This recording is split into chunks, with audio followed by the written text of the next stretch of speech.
It was really dependable on Rick. Like, does he finish his study and how does it go? So there was some pressure on you, Rick, to finish your study, but then it all turned out okay. And actually, Rick finished his study in just before we were before to go in the plane. Yeah, okay. Just on the airport, he finished the study. He sent it the mail. Also, I finally had the confirmation that it was just okay if I just did it a little bit more well with some extra. Okay. And then we went over to Colombia. Yeah, having a little bit of black box ID. Like, it might be okay. Train in Colombia, the temperature is good. You know, there are tracks, there are trains partners over there. But what we are doing and how it's going. Like, also we came there at the border. Yeah. And the border officers were like, you guys are staying. Yeah, where do you guys stay or something? Give an address. Yeah. And we were not able we only had an address at the hotel next by the airport to sleep by a little bit. The border was already, he was known. And he was like, just dude, over here. You have to give a real address because you are still staying. Your back flight is 89 days later. Yeah. So what are you guys doing in 89 days? Inline skating, then you can say patinage. And patinage is pretty famous over there. So and especially now we're talking easily, but those people are not speaking English. So in the forehand it was so hard.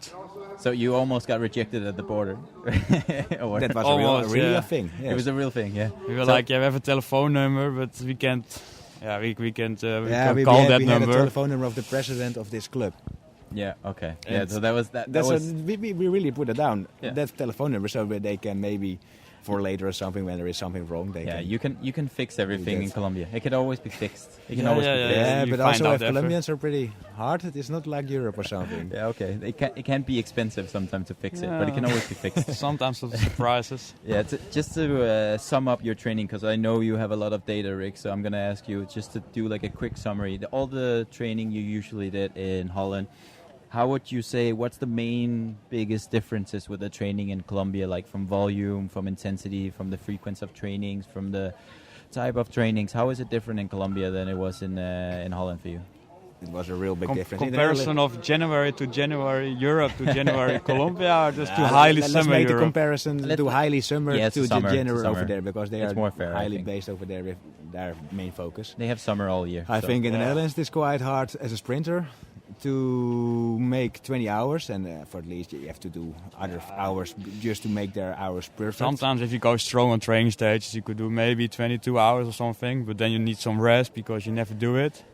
And now we just jumped in January training in Colombia without doing so many biking or something. It was just like 22, 24 hours training weeks. It also went up to just 28, 29, and then you have to sleep and everything in between. And then you got still after Christmas. Dia de Descansa on Sunday.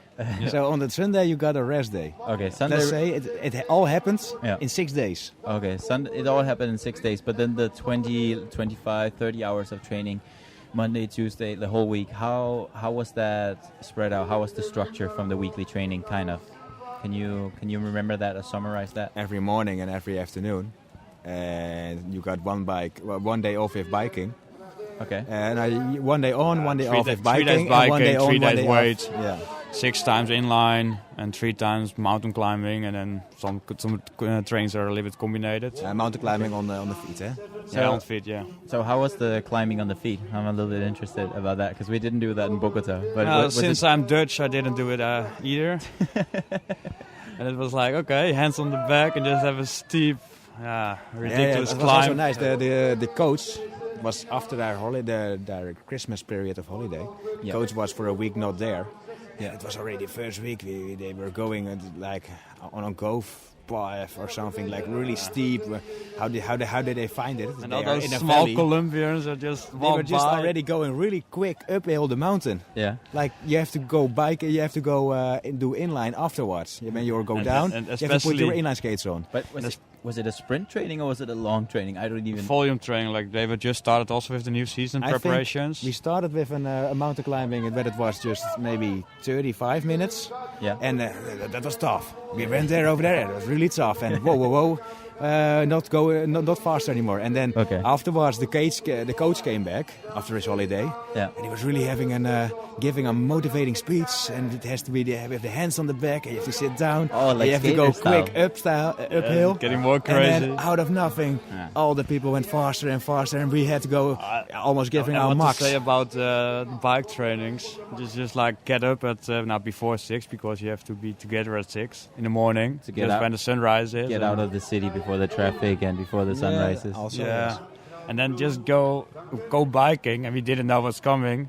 And then you start the mountain in January. You start climbing. And still climbing after 10 minutes and after 20 minutes. And on the end of the mountain, and when you come home and you do the analysis of Strava or something, then you can see, hey, this mountain that we had is other category. Like it is that long and that steep kind of. That's like other 1,000 altitude meters. Like a real Alp mountain just next to the city, and you're doing that in the morning. A bit more than you're used to from biking in Holland, I guess.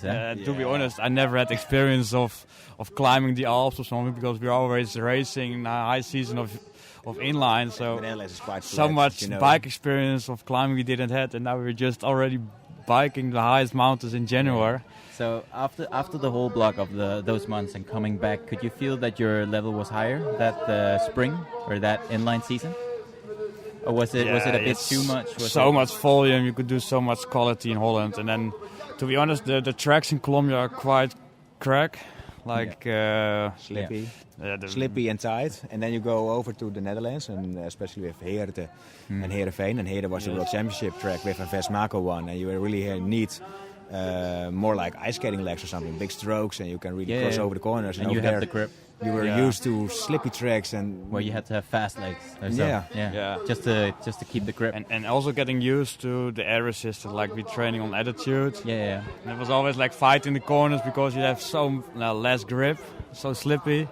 And with the kilograms, like all those guys are 10 kilogram lightweighted. That was the same in Bogota. I was the heaviest guy by like more than 10 kilos, and then we went climbing in the mountains on the bike and on slippery tracks. I felt heavy. Like here in Holland, I'm probably average because you have all the ice skaters here with their big ice skater thighs. And also never had the advantage of being big and tall and have long pushes. Like also on the road course was just 300 meter track. Like we're used in Holland to do a lot of straight trainings.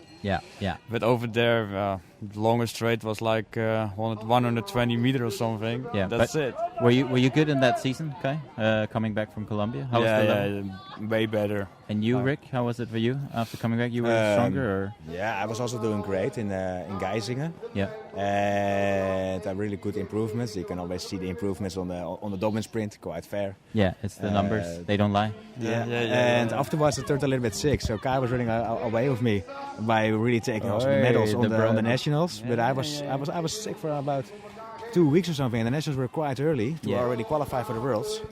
And now you can maybe see it a little bit this year that I quite have a high level because of last year. But last year on the right moment to qualify, I had too many slime in my lungs or something. It was not really nice, but I was really celebrating also the victories of Kai. But and that's the thing when you're on a national team where you have a high level. You got to be good on the day. You don't have to be sick. All these things. That's just how it is. But I guess you both can feel that the whole Colombia trip improved you as skaters and something you can still have. Also afterwards, today. Just after the Worlds and after the Euros.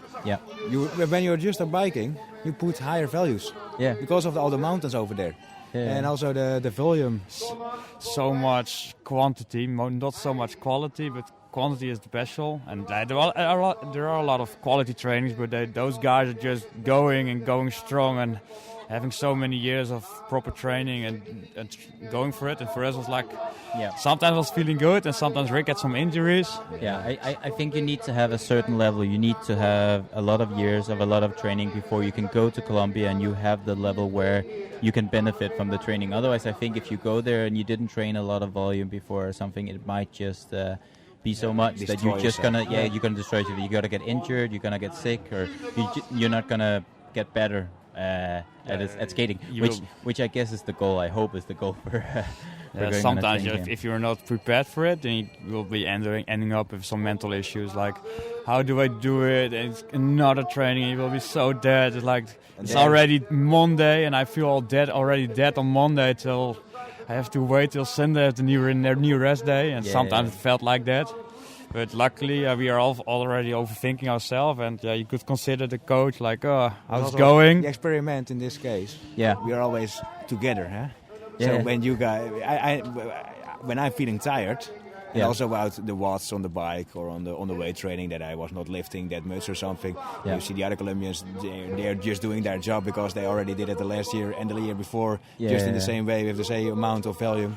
Yeah. And I see also guys struggling, and I was a little bit more struggling with some injuries because I was just not able anymore to start again.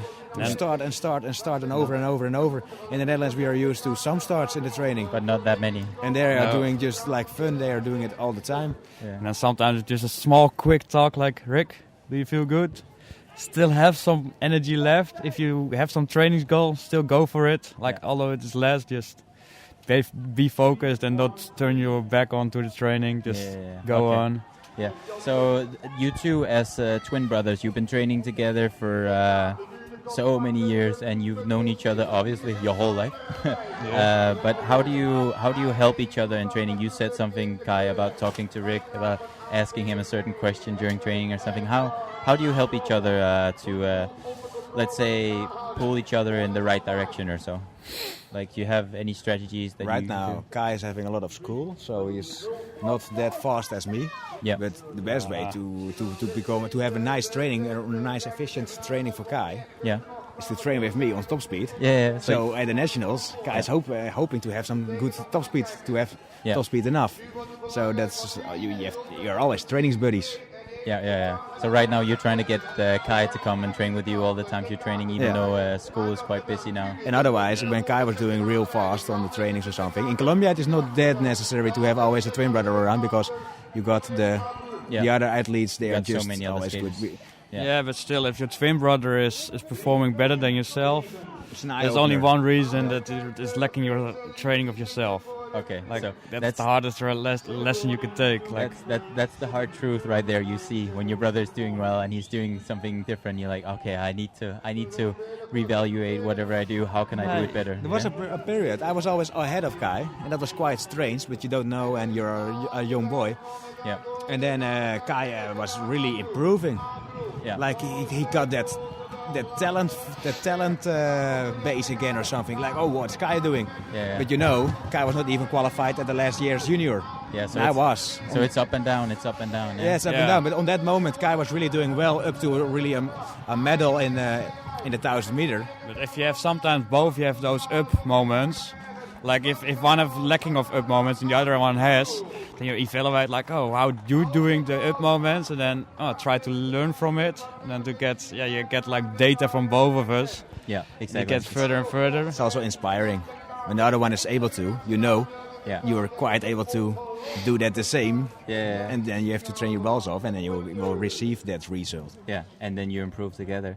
I think that's everything we're gonna have time for today. So thank you very much, Kai. Yeah, we could continue speaking so much. Like if you're staying at our place and we're doing so many things. We had a lot of these conversations already. We just never recorded them, but we can talk all night and we can talk for too long. But thank you to you too, Rick. Thank you for the talk.